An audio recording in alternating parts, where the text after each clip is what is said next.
Sehebat apapun prestasi akademikmu, kalau sampai tidak memuliakan orang tua, hampa di hadapan Allah Subhanahu wa ta'ala. Ada seorang laki-laki, kata Nabi, kalau nanti dia datang kemari minta doa sama dia karena doanya makbul. Sahabat heran, karena sahabat itu definisinya man laqiyan Nabi sallallahu alaihi wasallam wa amana bihi wa mata 'alal Islam. 3 definisi sahabat: orang yang berjumpa dengan Nabi, beriman dengan Nabi, dan matinya dalam keadaan Islam. Maka itu disebut dengan sahabat menurut ilmu hadis. Makanya ketika saya menjelaskan itu ke mahasiswa, Aisyah yang merupakan sahabat Nabi, komplain mahasiswa, mohon maaf Ustaz keliru, Aisyah itu bukan sahabat tapi istrinya. Kita bicara ilmu hadis.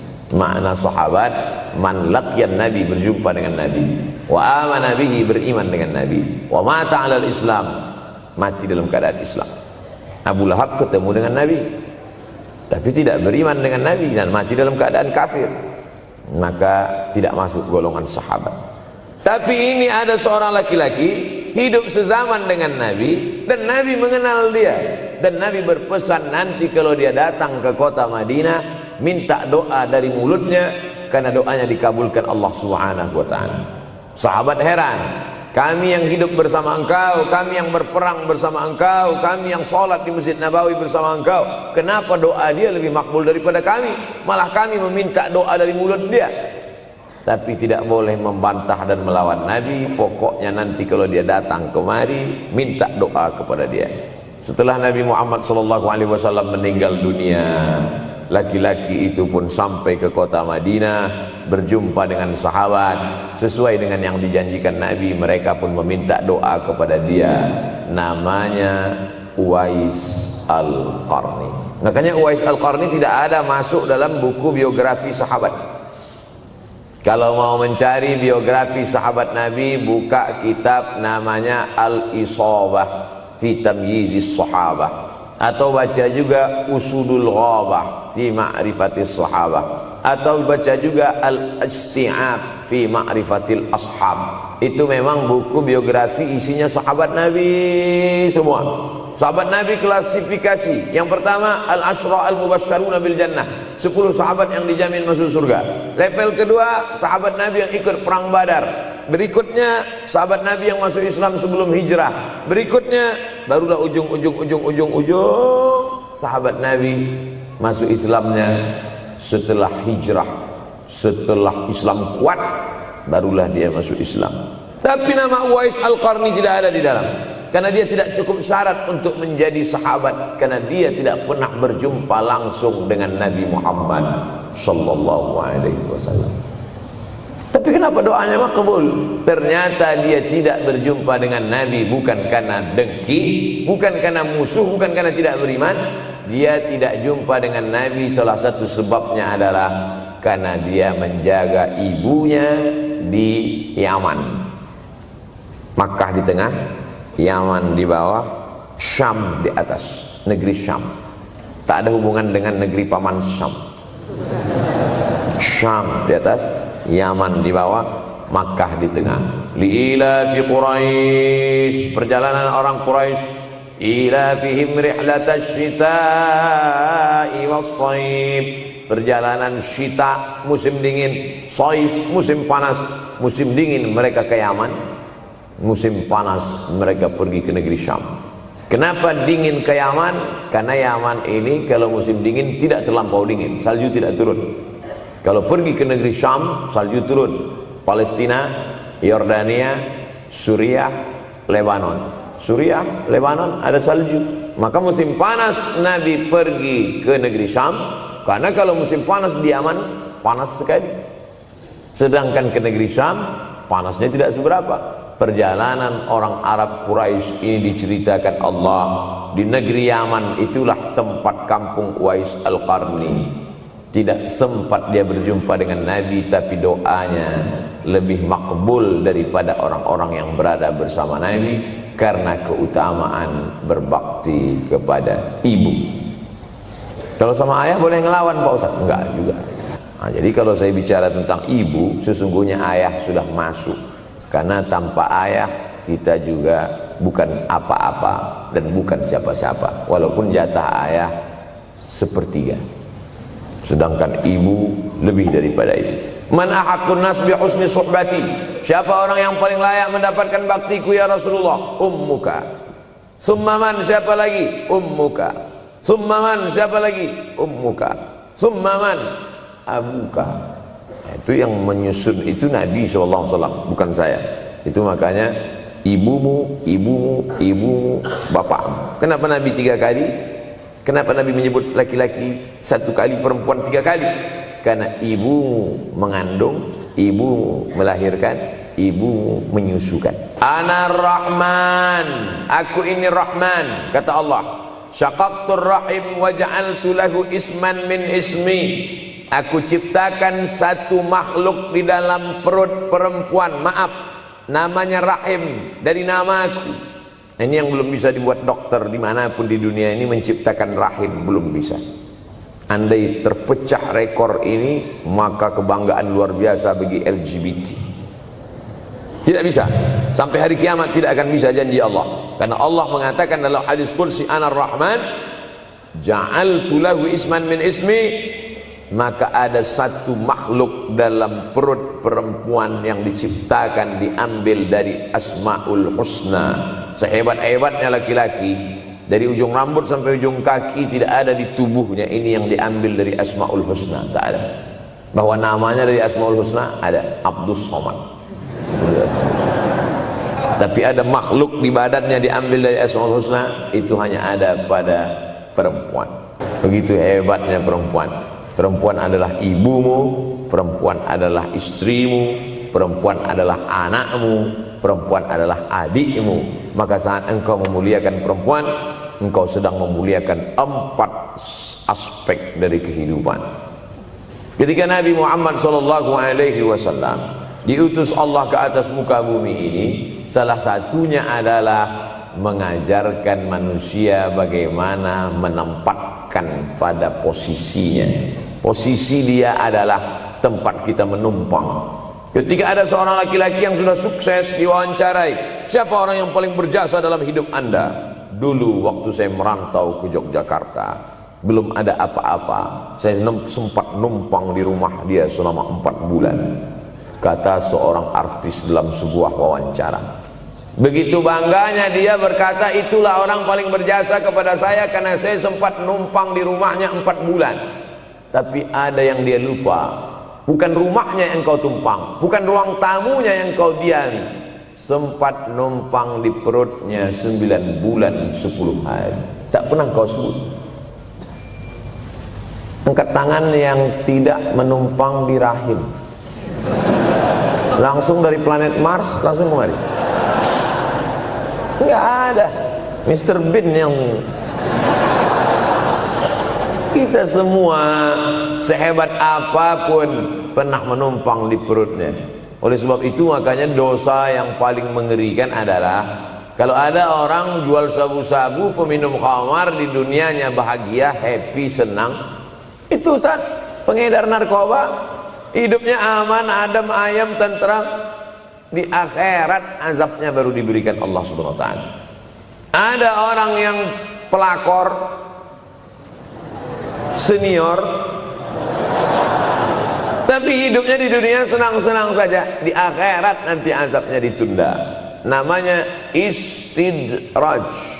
Istidraj diambil dari kata daraja, tertunda.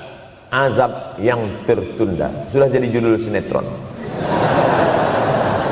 Azab yang tertunda.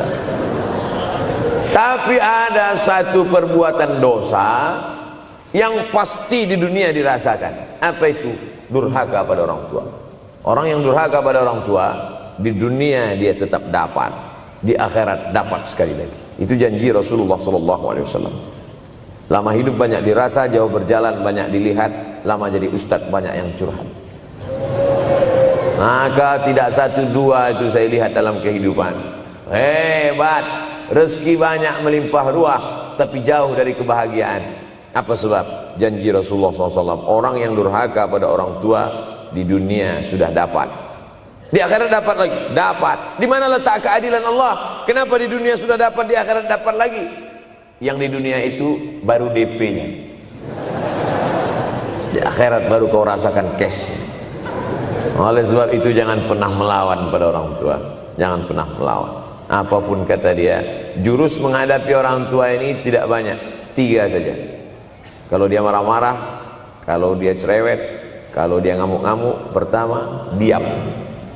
Pulang kampung marah aja. Saya bolak-balik kirim uang belanja, kenapa kamu IP-nya 2,0? Diam. Yang kedua, diam. Yang ketiga, diam. Kalau belum bisa membahagiakan, jangan susahkan dia. Kalau belum bisa menunjukkan prestasi, jangan susahkan hatinya. Jangan sampai belum ketemu dengan wajah kita pun dia sudah susah hati. Baru nama kita muncul di HP-nya, kumat darah tingginya.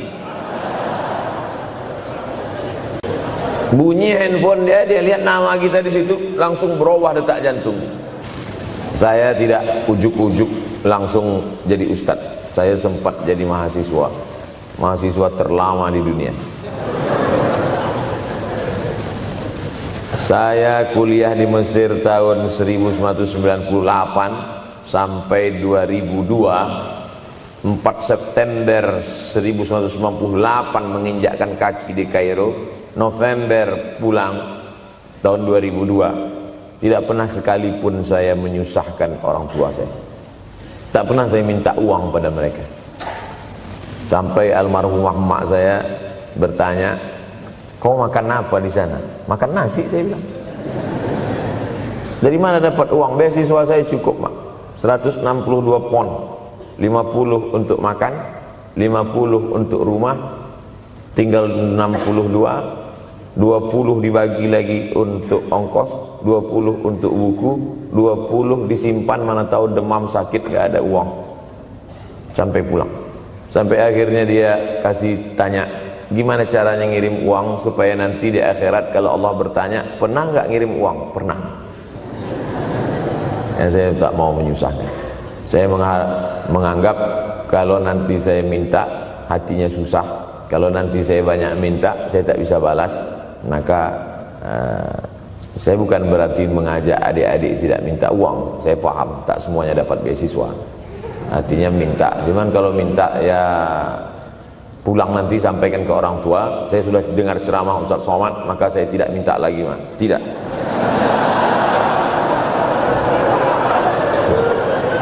Kalau mau merasakan bagaimana sayang mereka, coba hilangkan sayangnya itu agak 1 bulan, 2 bulan, 3 bulan, itu baru terasa. Karena sifat manusia ini kalau sudah tidak ada baru terasa. Kalau dia masih ada di depan mata kita, masih dekat dengan kita, kita merasa dia biasa-biasa saja.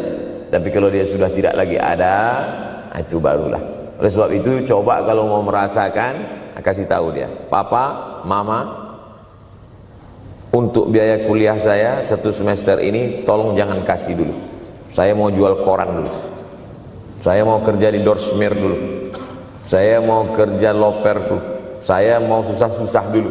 Nah, seketika saat kita tahu susahnya itu, tetes peluh keringat, air mata, di situ loh baru kita tahu, oh ternyata perjuangan mereka ini luar biasa. Saya tidak bicara ceramah saja, tapi dalam kehidupan saya pribadi dulu saya laksanakan, saya pernah buat, saya pernah kerjakan. Tapi tidak saya rencanakan itu, saya harus begini, tidak. Memang bagian dari takdir hidup. Mungkin tidak minta uang itu karena jauh ke Mesir. Kalau seandainya dekat, sering juga minta. Nah, memang dikondisikan saya untuk terbang jauh ke Mesir, lalu kemudian setelah jauh itu tidak meminta. Tapi kemudian setelah pulang berjumpa, sempat bersama orang tua. Bulan Maret 2019 kemarin baru meninggal dunia ketika saya sedang ceramah di Madura, Pulau Madura, diundang oleh sahabat saya, kakak kelas di Mesir dulu, Dr. Fauzi Tijani. Dan pagi itu rencananya mau ziarah ke makam Kiai Khalil di Pulau Madura. Begitu mau ziarah langsung dapat SMS segera pulang karena orang tua meninggal dunia. Akhirnya saya langsung ke airport Surabaya dan langsung pulang. Sebelum malam sudah tiba pemakaman. Artinya apa? Penyesalan panjang kenapa tidak mencium tangan orang tua, kenapa tidak. Karena saya pikir masih lama ya. Ini satu kekeliruan. Di mana-mana selalu saya sampaikan, jangan pernah berpikir usianya masih lama walaupun dia sehat. Karena sehat walafiat, tidak ada kurang satu apapun. Masih lama. Ternyata apa yang terjadi? Berangkat hari Sabtu, hari Ahad tausiah, hari Senin pagi, tanpa sebab, tanpa penyakit. Oleh sebab itu kalau masih hidup orang tuamu di rumah, pulang. Tapi jangan ini jadikan alasan. Besok nggak masuk kelas, kemana? Pulang semua.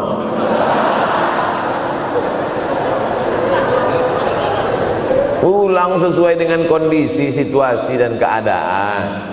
Pulang. Kalau masih bisa membahagiakan dia apa makanan kesukaannya, belikan. Suka makan apa dia, belikan. Itu yang dia inginkan. Andai kita gendong dia dari Yogyakarta berangkat ke kota Makkah, sampai di Makkah tawaf 7 putaran, dari Safa ke Marwah, pulang lagi ke Jogja, belum tentu dapat membayar sekali teriakan dia saat mengeluarkan kita ke alam dunia. Jadi banyak orang terlalu membanggakan. Saya sudah banggakan dia Pak Ustaz, saya sudah bayarkan ONH-nya. Berapa? Baru DP-nya. Sudah merasa berbakti kepada orang tua? Belum. Makanya digunakan kata birrul walidain. Kenapa Allah tidak menggunakan kata husnul walidain? Hasan baik, jayyid baik, thayyib baik, khair baik. Tapi yang dipakai birrul walidain. Hanya satu-satunya kata untuk orang tua dipakai birrul walidain. Karena kata birru adalah sifat Allah Subhanahu wa taala. Makanya di antara Asmaul Husna ada Al-Barrut Tawwab. Allah yang punya sifat itu. Maka kita diharapkan berakhlak seperti akhlak Allah Subhanahu wa taala. Addabani Rabbi fa ahsana ta'dili. Allah mendidik aku menjadi beradab sehingga adabku penuh. Allah Subhanahu wa taala tidak ada puji Nabi Muhammad SAW. Hai Muhammad yang sholat tahajudnya sampai kakinya bengkak. Hai Muhammad yang hajinya tidak ada. Apa kata pujian Allah untuk Nabi Muhammad SAW? Wa innaka la'ala khuluqin azim. Akhlak agung dan mulia. Oleh sebab itu tak ada gunanya prestasi S1, S2, S3, postdoktoral, profesor kalau tidak berbakti kepada orang tua. Makanya orang tua itu levelnya langsung setelah Allah. Wa qadha rabbuka alla ta'budu illa iyyah. Langsung wa bil walidaini ihsana. Ihsan. Lihat lagi penggunaan kata ihsan dalam hadis Nabi. Jibril alaihissalam datang, rambutnya tidak berdebu, bajunya sangat putih bersih, tapi tidak ada orang yang kenal. Diriwayatkan oleh Sayyidina Umar ibn al-Khattab radhiyallahu anhu, aku melihat ada seorang laki-laki rambutnya sangat hitam dan bajunya sangat putih, tapi kami tidak ada yang kenal. Ini 3 indikasi ini menunjukkan kebingungan. Kalau ada orang rambutnya sangat hitam dan kita kenal, berarti dia memang orang situ, memang tinggalnya di situ. Tapi dia kalau orang perantau, rambutnya pasti berdebu karena tinggal di gurun pasir. Sekarang kan banyak tuh anak-anak muda yang rambutnya berdebu. Itu berarti orang jauh, bukan orang Jogja. Bajunya sangat putih, tapi kami tidak kenal. Kalau bajunya agak-agak kotor, berarti dia musafir. Pantas kalau kita tidak kenal. Tapi bajunya sangat putih, berarti dia memang orang situ. Tapi kami tidak kenal. Kata Umar bin Khattab, rambutnya sangat hitam, bajunya sangat putih, tapi kami tidak kenal. Dan dia duduk berhadapan dengan Nabi, lututnya dekat dengan lutut Nabi, tapi kami tidak kenal. Dia bertanya tentang iman, dia bertanya tentang Islam, dia bertanya tentang ihsan. Setelah selesai baru Nabi bertanya, Umar, ya, kamu tahu siapa tadi yang datang bertanya tentang iman, Islam dan ihsan itu? Tidak. Jibril yu'allimukum dinakum. Tadi yang datang itu adalah Jibril alaihissalam. Orang selevel Umar bin Khattab tidak kenal Jibril. Ada orang Indonesia baru ketemu Jibril.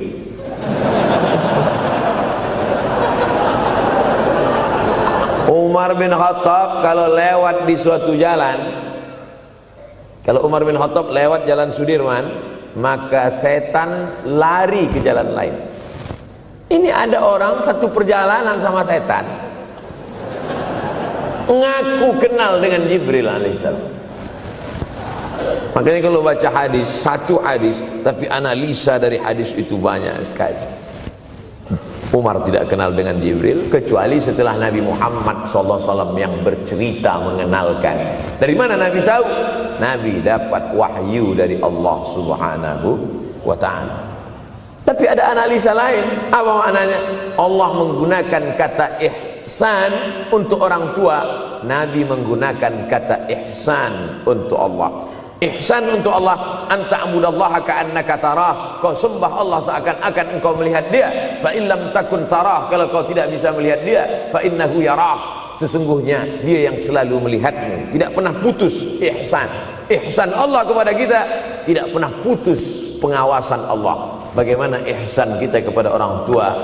Tak pernah putus bakti walaupun dia sudah meninggal dunia.